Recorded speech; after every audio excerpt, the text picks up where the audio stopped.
Tahukah kalian bagaimana mendeskripsikan sebuah objek yang bernama titik? Atau, setidaknya kalian pasti tahu dan pernah melihat sebuah titik di atas kertas. Nah, jika jawaban kalian mengatakan benar ataupun salah, saya akan tetap menjelaskannya. Sebuah titik tadi merupakan sebuah representasi dari salah satu contoh dimensi ke nol. Kemudian kalian juga pasti tahukan sebuah garis yang memiliki dimensi panjang, atau garis yang memiliki dimensi panjang dan dimensi lebar. Sebuah garis yang diciptakan dari sebuah alat bantu tersebut, merupakan representasi dari dimensi ke-1 dan dimensi kedua. Lalu kita manusia, hewan dan tumbuhan? Iya, benar sekali, kita mewakili dimensi yang ketiga karena memiliki dimensi volume atau memiliki faktor terciptanya dimensi 0, ke-1, dan kedua serta ditambahkannya faktor lain yaitu dimensi tinggi di dalam ukurannya. Nah, sekarang yang jadi pertanyaannya, lantas dimensi keempat itu bagaimana? Sebelum masuk ke dunia fantasi, siapkan kopi serta cemilan untuk sekedar teman mendengarkan dongeng sebelum tidur dari saya. Halo Sobat Paralel, terima kasih sudah setia menunggu video dari saya. Semoga kalian di sana sehat dan rezekinya dilancarkan oleh Maha Pencipta. Di kesempatan kali ini, saya ingin membagikan sebuah dongeng mengenai konsep alam semesta 4 dimensi yang sekarang ini kita sudah masuk di dalamnya. Namun sebelum masuk lebih jauh, saya ingin menjelaskan terlebih dahulu konsep dimensi itu sendiri. Dalam matematika, dimensi digunakan untuk menggambarkan jumlah koordinat yang diperlukan untuk menentukan posisi suatu objek di sebuah bidang ruang. Misalnya, dimensi ketiga diperlukan 3 koordinat letak, yaitu X, Y, dan Z atau biasa disebut dimensi panjang, dimensi lebar, dan dimensi tinggi. Secara garis besarnya, dimensi adalah jumlah arah yang diperlukan untuk mencapai suatu titik dalam sebuah ruang. Nah, yang sudah ditemukan akan kebenarannya dari berbagai percobaan, dimensi berjumlah 4. Namun, dalam ilmu fisika dan matematika, dimensi bisa lebih dari 4, bahkan bisa mencapai ribuan. Konsep dimensi juga seringkali digunakan untuk menjelaskan teori-teori fisika, seperti relativitas, gravitasi, dan mekanika kuantum. Kalau mau masuk ke dimensi keempat, sebaiknya kita berkenalan terlebih dahulu dengan akar dari pembentuk dimensi itu sendiri, yaitu dimensi 0 dan dimensi 0 adalah titik. Ya, titik. Titik tidak memiliki dimensi apapun, karena tidak memerlukan koordinat untuk menentukan posisinya. Titik hanya memiliki lokasi yang tidak dapat diukur dengan dimensi lainnya. Lantas apa yang ada di dalam dimensi 0 ini? Kalau kita melihat dari kacamata kebutuhan sehari-hari manusia normal, dimensi 0 tidak memiliki manfaat sama sekali, namun berbeda dengan para ilmuwan. Ilmuwan berteori bahwa dimensi 0 atau bisa disebut titik merupakan sebuah asal mula dari semua dimensi berikutnya, karena tanpa adanya titik, pembentukan dimensi selanjutnya hanyalah sebuah mitos belaka. Ya, termasuk tubuh kita dan alam semesta ini, semua tersusun dari ribuan titik hingga tak terhingga. Kemudian dibantu dengan dimensi lainnya maka terciptalah sebuah dimensi baru. Kegunaan lain dari dimensi 0 adalah untuk memberikan pemahaman yang lebih baik tentang bagaimana benda-benda fisik berinteraksi satu sama lain di dalam ruang yang lebih tinggi. Hal ini membantu ilmuwan dan peneliti untuk memahami fenomena yang lebih kompleks, seperti teori relativitas dan teori gelombang partikel. Dalam penelitian fisika teoritis, dimensi 0 juga digunakan untuk memperluas pemahaman kita tentang alam semesta dan mengeksplorasi konsep-konsep baru yang belum dipahami sepenuhnya.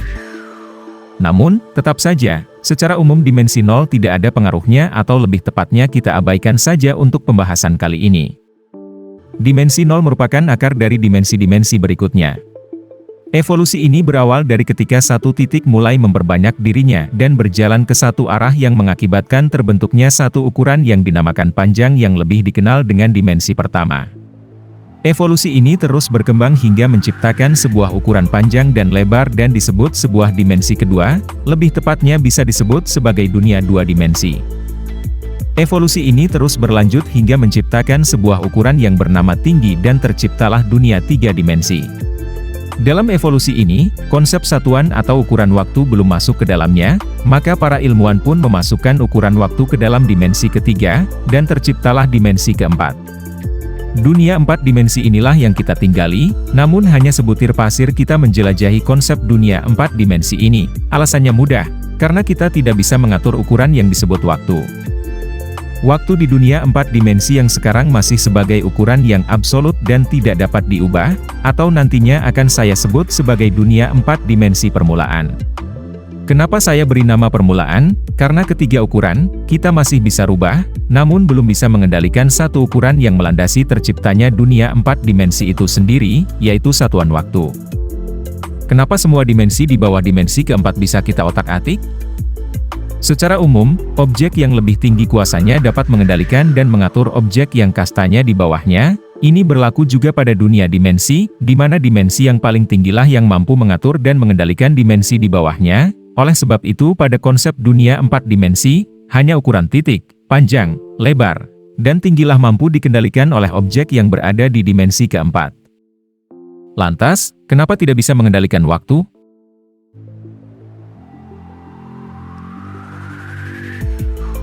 Jawabannya sederhana, karena kita masih berada di dimensi 4, dan itu pula masih pada tahap permulaan. Beberapa ilmuwan sudah mampu atau lebih tepatnya hanya memanfaatkan waktu, seperti teori relativitas umum milik Albert Einstein, di mana teori ini hanya sebatas memanfaatkan waktu lebih maju dan memperlambatnya saja.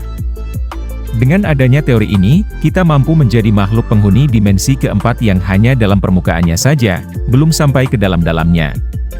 Mari kita sedikit berkenalan dengan penelitian Albert Einstein yang berhubungan dengan satuan waktu tersebut. Teori relativitas adalah teori yang membahas mengenai kecepatan dan percepatan yang diukur secara berbeda melalui kerangka acuan. Konsep dasar dari teori relativitas disusun menjadi dua jenis, yaitu teori relativitas khusus dan teori relativitas umum. Kedua teori ini diciptakan untuk menjelaskan bahwa gelombang elektromagnetik tidak sesuai dengan teori gerakan Newton. Newton? Relativitas umum? Relativitas khusus? Sudah mulai pusing? Kalau sudah, maka saya akan skip terlebih dahulu tentang teori relativitas yang dibawa oleh Albert Einstein, dan akan saya buatkan video yang berbeda agar pembahasannya lebih menarik serta saya memiliki topik pembahasan lainnya. Sampailah kita pada menit-menit terakhir dari video ini, dan dari pemikiran saya sendiri, saya pun menggagas sebuah teori yaitu, interdimensional complexity atau kompleksitas antar dimensi. Teori ini secara singkatnya mengenalkan konsep bahwa setiap dimensi memiliki ketergantungan dengan dimensi lain, namun di waktu yang sama dimensi tertinggilah yang mampu mengendalikan dimensi di bawahnya. Sudah mulai bingung lagi? Konsep yang saya kemukakan ini merupakan konsep dari hubungan antar dimensi yang tidak dapat dipisahkan dan setiap dimensi berperan penting untuk menciptakan dimensi berikutnya, namun setelah terciptanya dimensi baru, maka dimensi terbarulah yang akan menguasai dimensi penciptanya.